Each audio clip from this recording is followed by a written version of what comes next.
Ang ICC ay hindi pa rin tapos ang karma hanggat hindi magsasara, hanggat hindi pinalabas o pinakawalan dyan o pinauwi dito sa Pinas ang dating Pangulong Duterte. Ang nangyari, pinatawan ng United States ng sanctions si International Criminal Court or ICC President Tomoko Akane kasama ang senior trial lawyer na si Abdoulaye C. sa panibagong hakbang ng Washington laban sa korte sa dahig. Ayon kay US Secretary of the State Marco Rubio, sangkot umano ang dalawa sa mga hakbang ng ICC laban sa mga opisyal ng mga bansang hindi pumayag sa jurisdiction ng korte. Nako Pilipinas, kumusta na? Mukhang may kinakabahan na talaga dito sa mga galawan o sa ginagawa ng US ngayon ha. Nauna nang binatikos ng US ang ICC dahil sa arrest warrants laban kina Israeli Prime Minister Benjamin Netanyahu at dating Defense Minister Yoav Gallant.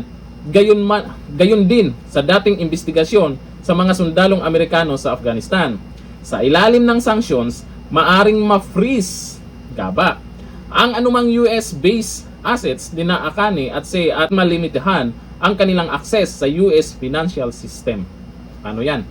Yung ICC President ay mukhang tinamaan na rin ng karma. Iba talaga ang balik pag si dating Pangulong Duterte yung ginigipit. Pansin nyo naman, dito pa lang sa Pinas, may tinamaan na rin ng gaba.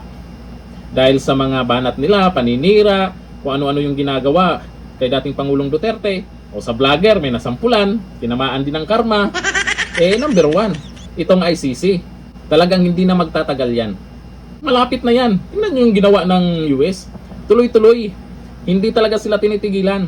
May mga lugar na rin o may mga bansa na rin na umayaw na sa ICC. Yung Pilipinas kaya. Good luck sa ICC. At good luck na rin sa mga nakipagtulungan sa ICC. Hanggang dito lang. Thank you. Bye-bye.